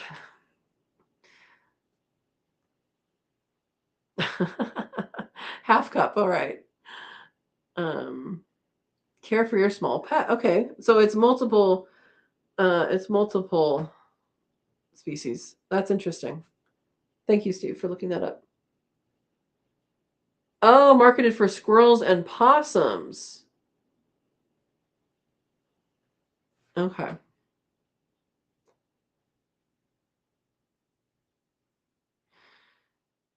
Yeah.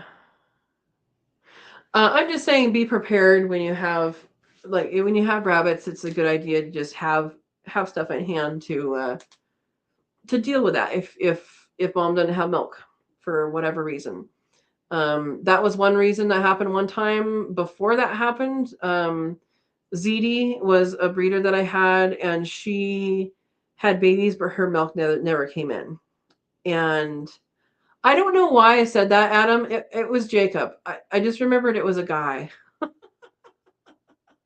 Adam says, I've been listening and definitely wasn't me saying that about eggnog. Only place for eggnog in my life is the trash. Well, I just had to make sure you're still here.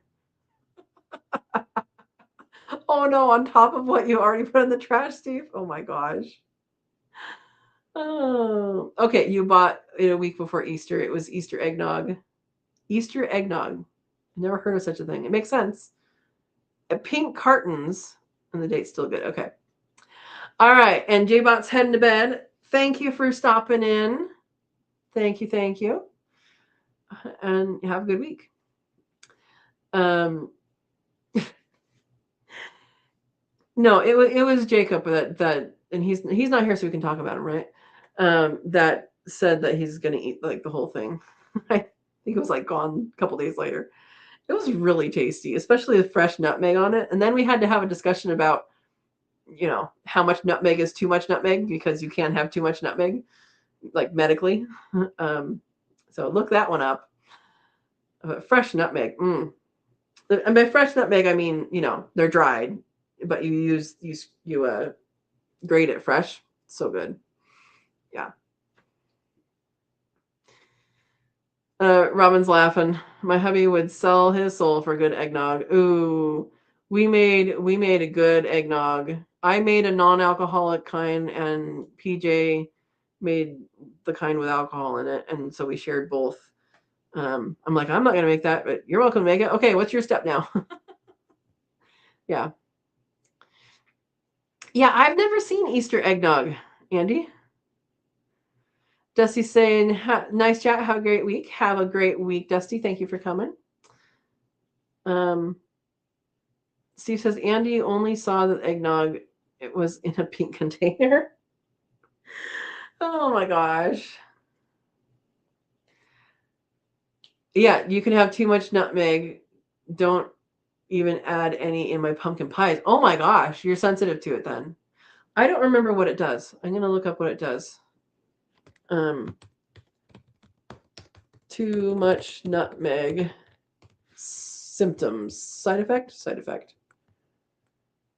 Typically 2 teaspoons or more. So it's pretty small doses too much. You can overdo it very easily.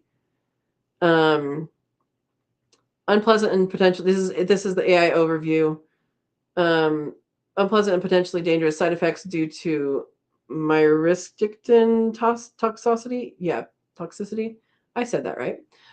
Including hallucinations, severe dizziness, rapid heart rate, nausea, vomiting, anxiety. They can last 12 to 48 hours and can require medical attention. So yeah, that's what I did not know until we looked it up during that Cook With Me live that is that little that can do that. Because if you're grading it, you can very easily use a whole bunch of it and not even know, right? Like there is no warning label on it. I don't think there's a warning. I'm gonna go see if there's a warning label. Oh my gosh. Be right back.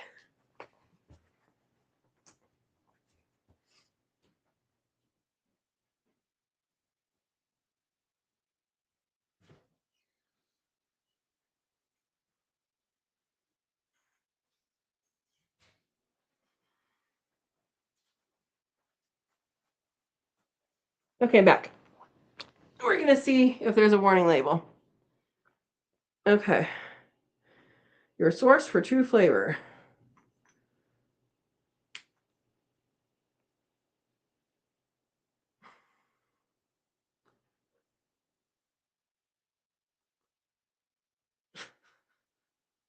Well, these guys didn't follow directions. See where it says date opened? Yeah, there's no date. Oh, I guess that's me following directions. Never mind.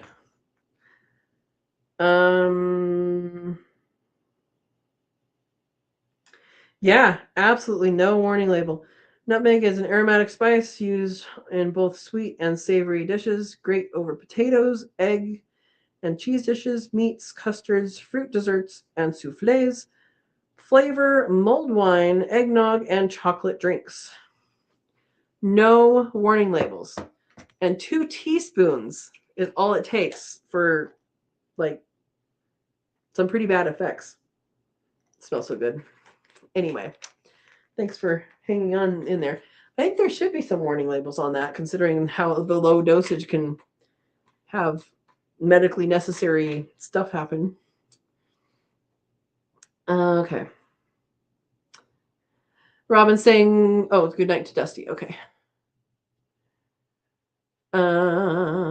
Tastes like pepper to Verna. That is weird. Does not taste like pepper to me. Andy says, "Well, Steve, this time I saw the eggnog.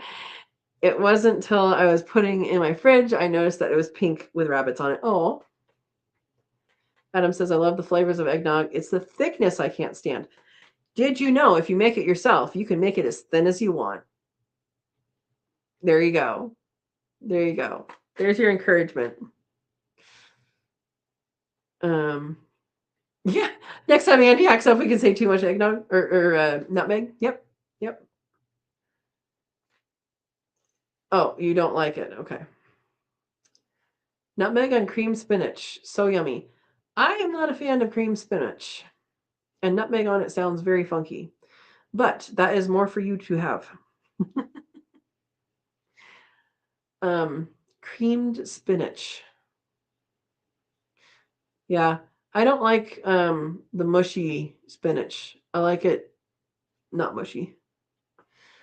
Not as cooked. Yeah, Steve, you're right. No on the warning.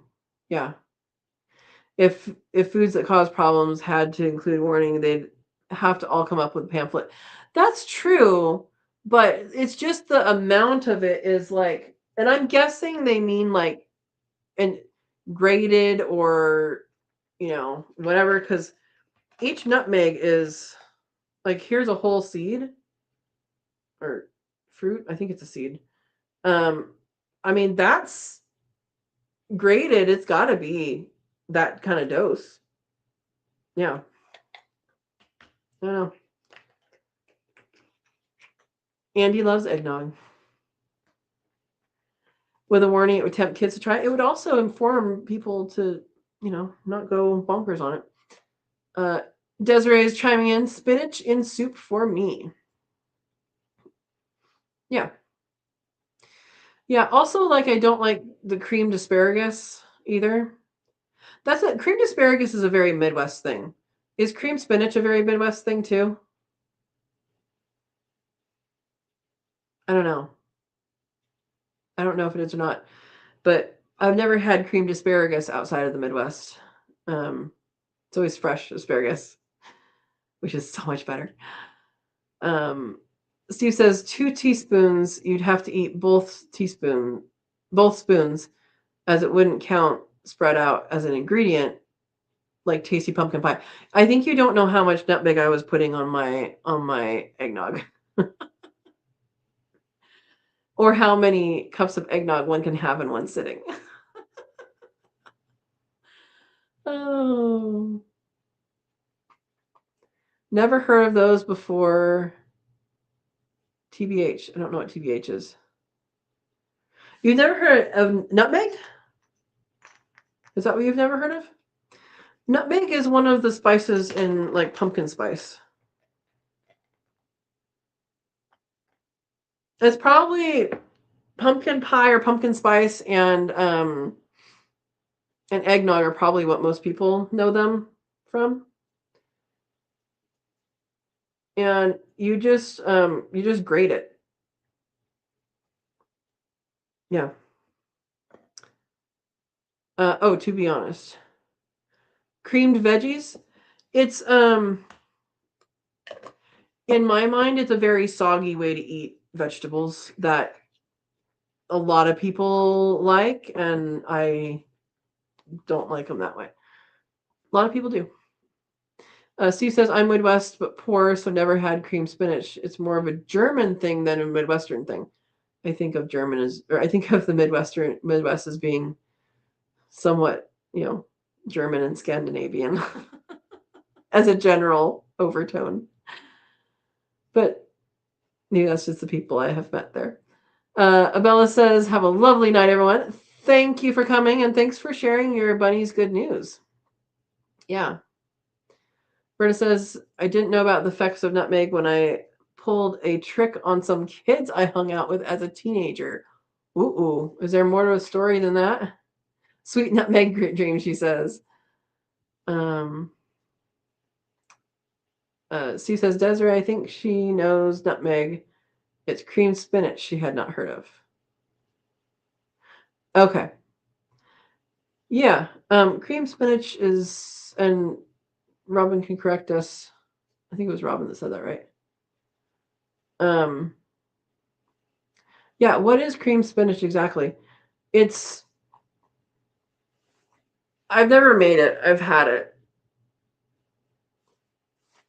But the one I had was very mushy, and maybe that's not how it is all the time. Yeah. You really want to make pie now? Go for it. Go for it, Desiree. Yes, cream spinach with nutmeg. First time I had it was a famous German restaurant downtown Chicago. There you go. There's your German. Interesting. Is it mushy? Like mushy mush? Anyway. Verna says they were all into Wakataki, and I felt it was all in their heads, so I doctored. Oh my gosh, you added nutmeg. They claimed it was the best they ever had. Okay. Now we know. Spinach gravy, Brenna says. Different regions of the country have different things they go to, I mean, I learned about fried pickles and boiled peanuts on the same day. Now, fried pickles I can get behind. That's a, dill pickle slices breaded and fried, awesome. Boiled peanuts, no, not for me. Okay, Steve says cream spinach is regular cooked spinach with cream ingredient. Robin says no, not mushy really, just thick creamy sauce of spinach. I probably had a different version then. Steve prefers his apple cider vinegar in cooked spinach.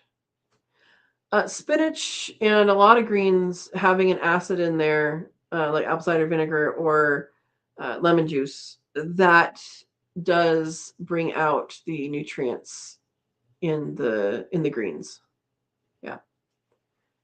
Berna likes creamed peas, but not creamed spinach. Okay. And Desiree says love fried pickles. I never heard of them until I was in Utah for a summer working with pygmy rabbits, and one of my fellow coworkers was like, "I'm going to make this for the group," because I think every Sunday we like one person made something for everybody for dinner, and that wasn't really for dinner, but she made like hors d'oeuvres. Yeah. Oh, Verna says boiled peanuts is a bust. I agree. And Anime says boiled peanuts taste like gritty beans. Don't like it. Okay. Andy's back. Cream of celery. No, I've heard of cream of celery soup, but only Campbell's. So I don't know I don't know that my experience is the experience that should be had. I don't know. So anyway, there's lots of things out there that are regionally specific. I also didn't have lefse until I was in the Midwest. It's like a potato tortilla pancakey thingy. Andy's phone died. It is talking to us as a ghost phone now. Yeah. No, I like real asparagus that is fresh. I miss my asparagus from my old place. I had one plant in particular that had that big a base, like an inch base, and it was still tender at that point. Still tender. Cream celery soup is good for soups. That's a redundant thing to say.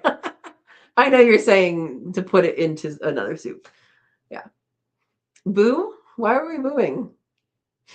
Robin says there's a restaurant here that makes a dynamite spinach souffle pizza.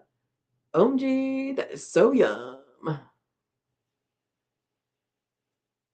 Latkes Jewish potato pancakes. Yeah. Spinach souffle is good. That's with the egg, right? I've had that. Yeah. Yep.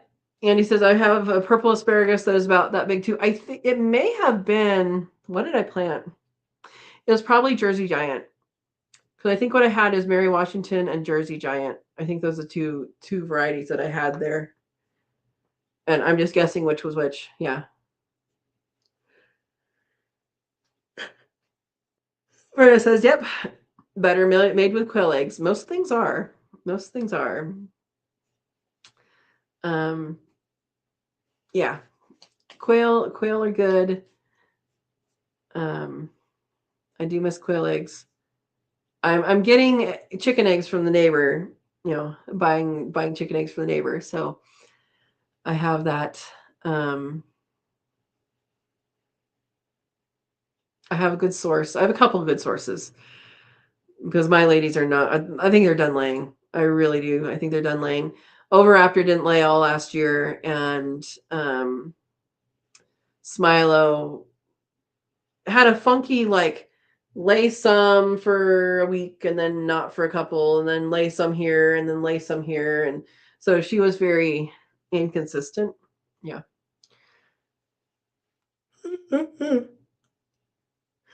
Yeah, she says I have purple and Mary. Yep. And it says I want more purple. Yep. Yeah, the Mary Washington is like the standard. I have a feeling that's probably what is in most of the grocery stores.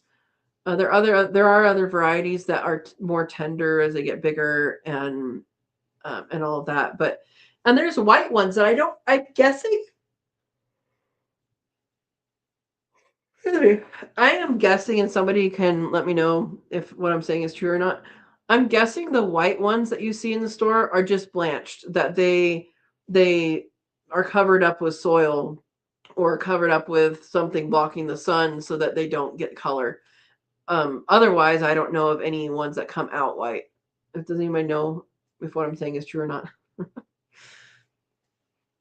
I have pet chickens now. Yep. They've always been pet chickens that poop breakfast. They just no longer poop breakfast.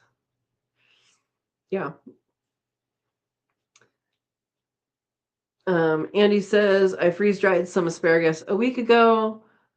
It is really good after we reconstituted it. I have not done that one yet because I typically just ate what we had. But I do plan on doing that. Now, did you freeze dry it raw or did you freeze dry it cooked?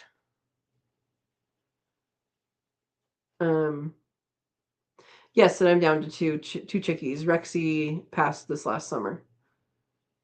She is buried. Yeah, they are blanched. Okay. So blanching, thank you, Robin. Blanching can be one of two things. One, it can be making sure that the vegetable is white or receives no light so that it can be either white or not bitter. So the only two things that I know about, and I'm sure there's other things, there's only two things I know about that they do that with is to get the white asparagus, and then also some celery varieties require blanching, basically hill it up or put a collar of something on it and block the sun for I don't know how many days, so that the celery isn't bitter. Now that's a varietal thing. There are some celery varieties that you don't have to do that with. Most of the varieties you don't have to do that with anymore, but there are some older varieties that you do that with to cut the bitterness. I don't know if there's anything else. You guys know anything else that you blanched in that way? The other way to blanch something is totally a different thing. It's just the same word. It's like there, and there. And that is to set usually a vegetable into boiling water for a certain amount of time. Could be 30 seconds, could be a minute. And then put it immediately into ice water to cool off. And if you do that, what's happening is you're breaking the cell walls in that vegetable so that when you then pat it dry and put it into the freezer, it doesn't burst. So if you think about, like, if you put a full water bottle, you fill it up all the way up to the top and you throw on the top and you put it in the freezer, what's going to happen? Liquid expands when it freezes, so it will bust the sides or the top. Something will bust open. And then if you thaw that water bottle out, it's going to be very unreliable structurally. The same thing happens on the cellular level within a vegetable. Now, there are things like peas and corn that you can just throw into the freezer because it's small enough, it doesn't really matter. But that's something that that's the reason why they do it. It's a way to bust those cells in an organized way and to stop cooking it and stop that process. And then when you get it out of the freezer and you cook it, it will not be squishy. It will be, have that regular flavor or regular texture. So yeah, that's the two different ways of blanching that I know about, at least. Okay, Verna says white asparagus is green asparagus grown in darkness, buried or covered with soil to prevent photosynthesis, resulting in a milder, sweeter flavor or pale color, which is called blanching. Yeah. Andy says I cheated and bought some from the store. I blanched it. Yes. Okay, you blanched it. Okay. Before freeze drying. Yeah. Sometimes they cover it with baskets. Yeah, it's really just a lack of light. Yeah. To boil or steam. Yeah, so you can steam blanch as well. That's right, Desiree. Darth, welcome. Welcome. Leaks 2. I have 2 PVC drain pipes to put over them. So do they require it for like a bitterness thing, or is it just to turn them white? I've grown leeks once, and I don't know why I did. I think I might have already had a seed packet or something because I'm not really an onion fan, and leek is close enough to onion that it's not worth the space in my garden. It definitely wasn't there. If I start to sell things here, then I can grow stuff like that, but no. You blanched cauliflower in the garden. What? Is it just because the leaves cover it up? Because I've never heard of that. I've never grown cauliflower though. Verna says things like potatoes you have to blanch and partially fry before freezing. Yeah, so I'm talking about. So what I'm asking about more about blanching is the stuff to make it like while it's growing. That's the question I have. But yeah, they don't become waterlogged and frozen. That's yep. Leeks on rhubarb. Then partially fry. Yeah.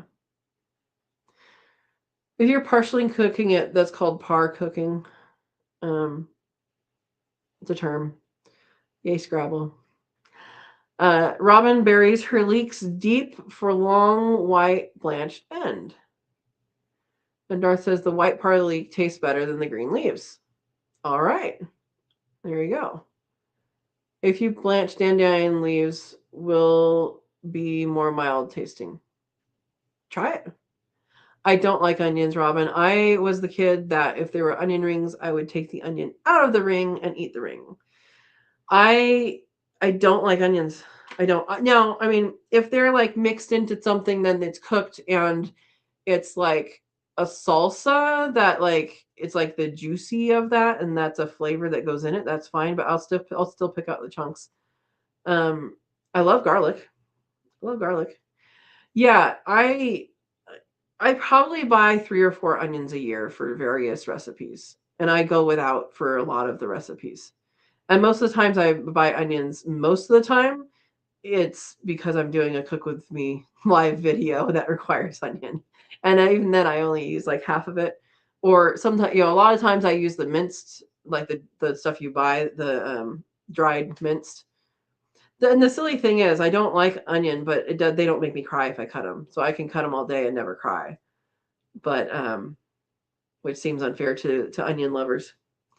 Anyway, Verna says onion rings are the only way I will eat cooked onions.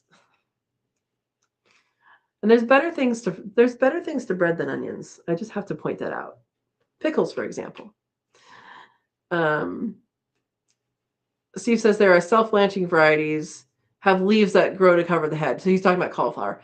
That makes sense to me. I just didn't think about that as blanching, but I think it does the same thing. So yeah. Anyway, now that Robin is like, what? You don't like onions? Yeah. No point. And Verna prefers them raw. Weirdo. I just talked to a friend of mine that says he used to sneak them out of the garden and eat them like an apple. I'm like, that's disgusting.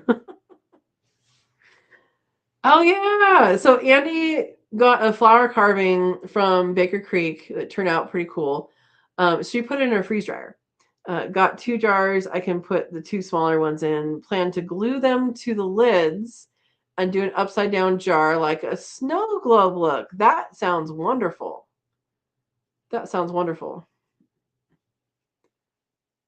Oh, Steve. Steve says, I can go without onion rings, but I'd kill for a bloomin' onion. With salt? Ugh. No, thank you. Andy says, I'm not sure what to do with the big one from the cantaloupe. Get a bigger jar. Can you do like a shadow box? Or like you'd have to seal it. You'd have to seal it pretty good to not get moisture in there. But I wonder if you could do a shadow box for that. So what Andy's talking about is there's a guy who does a lot of stuff with Baker Creek, which is rareseeds.com, and he actually carves into the fruits, and he'll like make a carving of a flower or of something into like melon. That's what you're talking about with the cantaloupe. Yeah. Robin says I have a ton of onions and toms, is that tomatoes? And a little bit of everything else in my garden. I have a friend that when he bought a house, he went to go and mow the lawn, and he did not realize that the lawn was chives. And he was crying the whole way, and he realized he had a lawn of chives that he was never going to be able to get rid of. What a surprise, right? Versus blessings all. I have to take Lucy for her last walk. Well, say hello to Lucy. Give a very big hug for me. Lucy is Verna's puppy. Older puppy. Yep. You can get 1 gallon canning jars. You can. But will it fit in is the question. Clear coat spray, paint coating. Ooh. Maybe. Yes, epoxy. Epoxy. Or resin. Yep, I would go that route. Or a shadow box type thing. You'd have to make sure you get every single little bit, though, so it doesn't try and rehydrate. That's a fabulous idea, though. I'm glad you were able to do that. Andy says, if we can chocolate coat freeze-dried fruit, we should be able to clear coat it. Can you chocolate? Oh, you can chocolate coat already freeze-dried fruit. Okay. Yeah. But you also then seal that up in a bag or something. So if this is going to be out in the world, you want to make sure that you put like lots of coats on it. Yeah. Try it. And then post pictures on our Facebook group, the Friends of Sow and Tare. Yeah, that'd be good.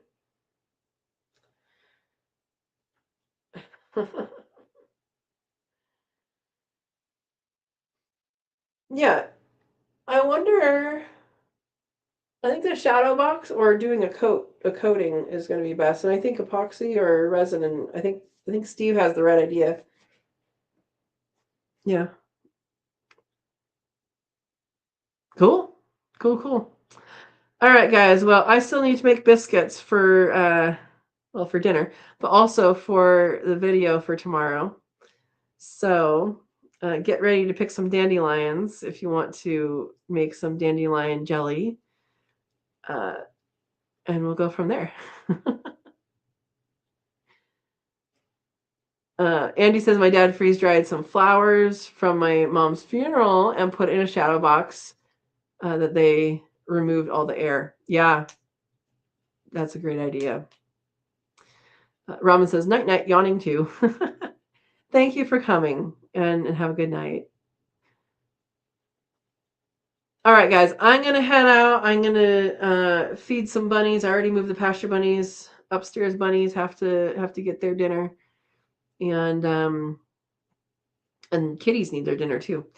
And then I will be making some biscuits. So we will talk to you guys later next week. So if you're going to sign up and make donuts with us, that is going to be on Sunday.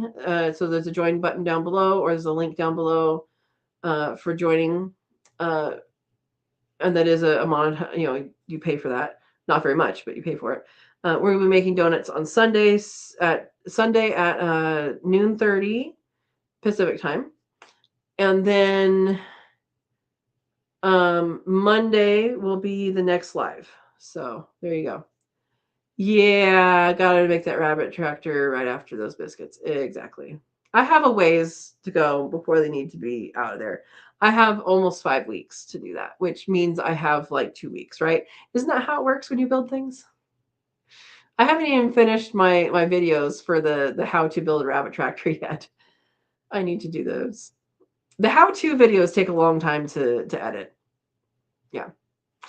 All right, guys. So I will see you guys either on Sunday or Monday. And between now and then, we'll have 2 videos. So enjoy the week, and we will see you back here later. All right. Thanks for watching. Have a wonderful, wonderful night.